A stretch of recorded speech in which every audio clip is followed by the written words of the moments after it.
the wonderful work they're doing with young men who are in prison and in need of rehabilitation or at risk of going to prison. And I know that Eva is coming to us from another big event, and she's found a quiet spot to squirrel away in. And if there's loud shenanigans behind, it's not your fault, Eva. It's circumstances beyond your control. But can you hear me? Yes, I can hear you. Yep. Great. Well, we can hear you loud and clear. I'll hand over to you. See you in 5 minutes. Good luck.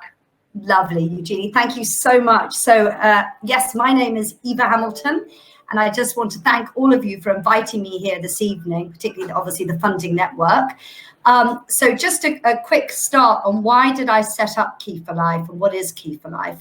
Well, I set up Key4Life after spending the best part of 35 years setting up different charities. So when I was 23, I set up the Prince of Wales's Seeing is Believing programme, taking business leaders out into the inner cities.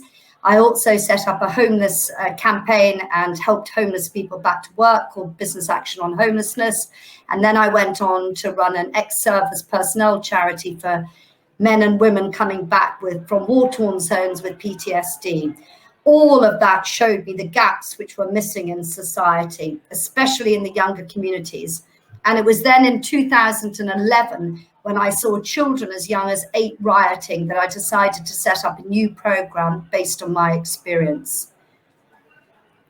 So the mission of Key4Life is to reduce reoffending through the delivery of a 7-step innovative program focusing on those in prison, those at risk of going to prison, and children caught up in knife crime. So I'm just going to share with you now some facts. So at the moment, approximately 61% of 18 to 24-year-olds reoffend within a year of leaving prison.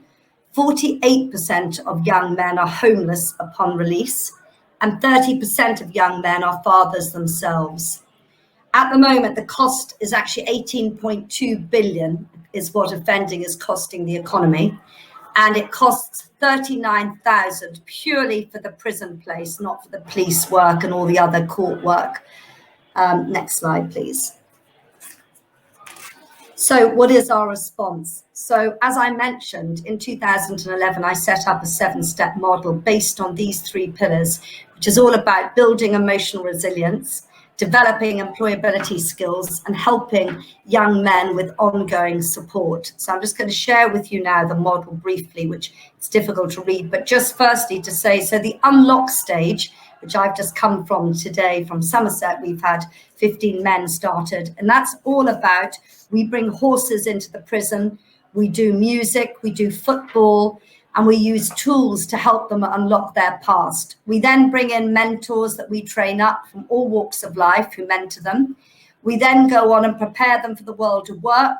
So that can be CV preparation, mock interviews. We bring companies in, and for many, they've never worked before. It's the first time they've ever looked at working legally.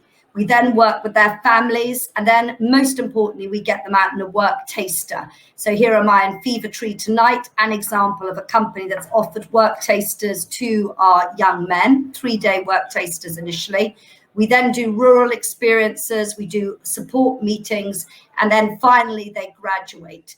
And many of them go on to become key mentors, which I'm going to talk about in a while. So what impact have we had? 64% of our young men are in sustained employment a year later versus the 15% government average. 14% of all participants have reoffended 1 year post-release, which is 4 times less than the national average.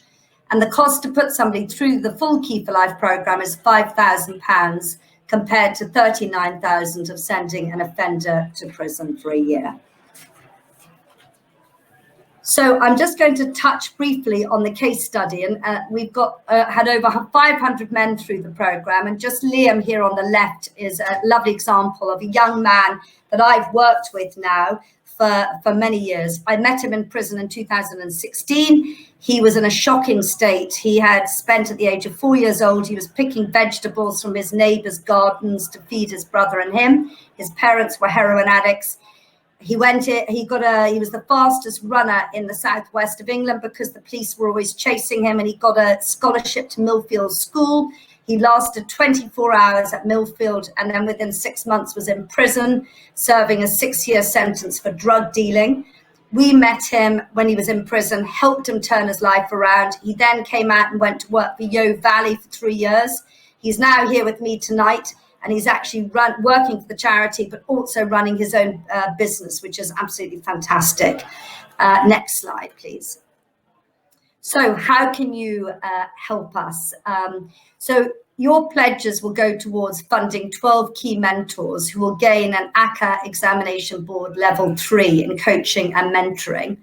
Our key mentors, who I mentioned earlier, are probably the most integral part of the program.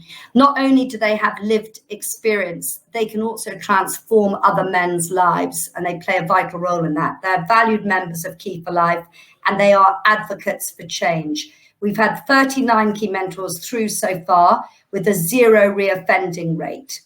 Next slide, please. And so finally, a contribution of £10,000 would enable us to fund 12 key mentors at stage 1. There are 2 other stages there.